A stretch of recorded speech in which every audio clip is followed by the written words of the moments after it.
it's me again. Here to review just a second shoe. I'm going to talk about a pair of Adidas today. As you can tell by the missing one up here, it's the first one that I posted on the Instagram account that I created for this channel.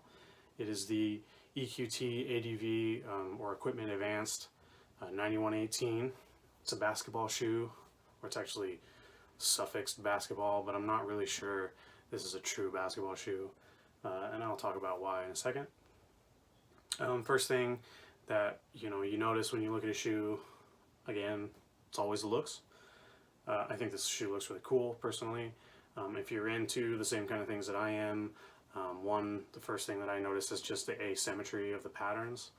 The lines, which of course are not mirrored on this other side, and they're at an angle, so it definitely draws your eyes in different directions. Same direction, the three stripes on the midsole, which then tie up into the upper with the eyelets here. And because these aren't white, I just think that it breaks the continuity for the eye, and it's just super cool. This red sort of heel stabilizer, I think you'd call it, how it goes around, but it is not mirrored on the same side, so it's bigger on the inside of the foot, and on the outside it kind of goes and fades into nothing. The colors are cool. Black and red always really stand out. The white always looks really good relative to black. And even this quarter of the shoe here has a white knit. So you can see the white is knitted into the shoe, but it is not knitted into anywhere else. So I think that's pretty cool to look at. My only complaint about the look of the shoe is that the inside material they used is white. I kind of wish that they used black or maybe highlighted it a little bit with white, but because of this, I mean, there's no tongue on the shoe, so when you are putting your foot in, you got to be really careful to make sure that your socks are super clean all the time, because it is white and tedious to clean. It is possible to clean with pretty standard shoe cleaning stuff, but difficult nonetheless to keep looking cool and clean all the time.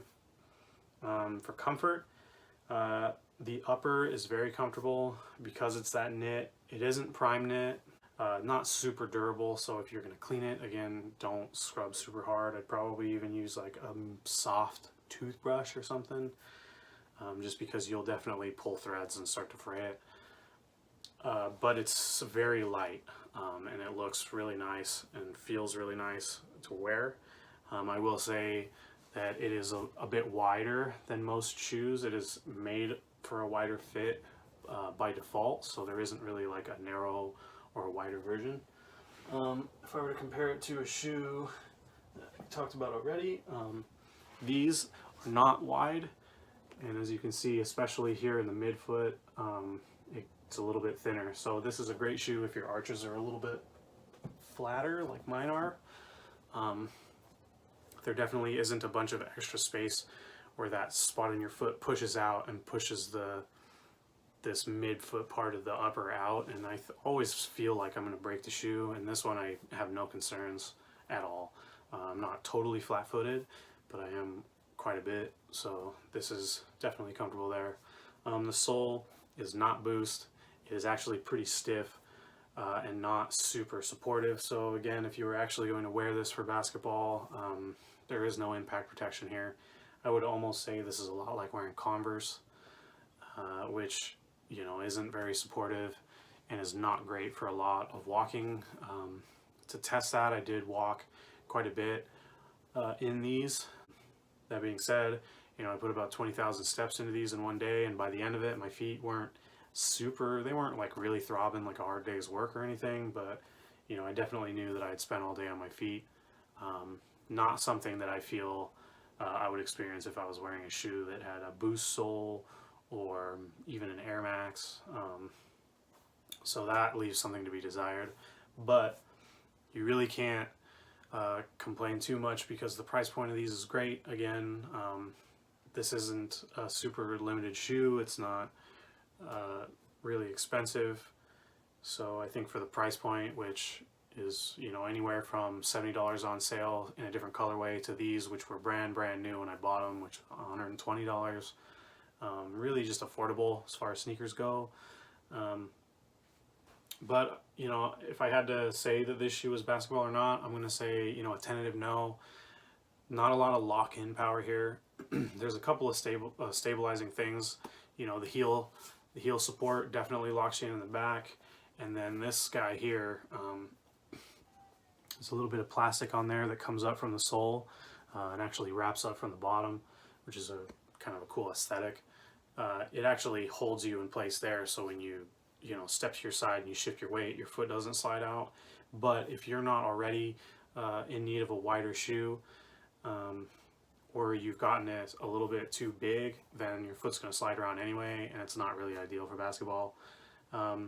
It does fit pretty big, and it's loose because of that knit, so your toes are free to wiggle. Like I said in my last video, I am officially a size 10. I do prefer to wear 10.5 or even 11 in some shoes because I like to be able to wiggle my toes a little bit. This one is pretty crazy. I mean, it's a 10.5, and I swear I could probably get into a 9.5 and be just fine. I mean, because of that knit upper, you know, I'm not really concerned about not being able to wiggle my toes at all. So just something to think about if you're looking to get these. But overall, you know, again, I don't want to give shoes a number because I like stuff. So, and when I like it, I tend to give everything big numbers. I gave those last New Balances, I believe I gave them an 8. But these, you know, I'm going to say these are also an 8 just because they're more durable than most shoes. You know, I don't feel like I'm going to ruin these very much. The black sole is a huge benefit, especially if you're going to wear them.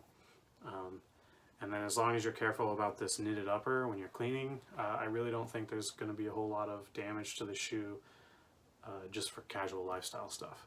So definitely look at picking these up if you're into the style. Really affordable, a lot of colorway options. I think definitely a good shoe to get if you're looking to be a little bit different than everyone else, because I personally haven't seen very many of these anywhere in this city. So I don't live in a big city or anything, but never seen a pair, so definitely unique.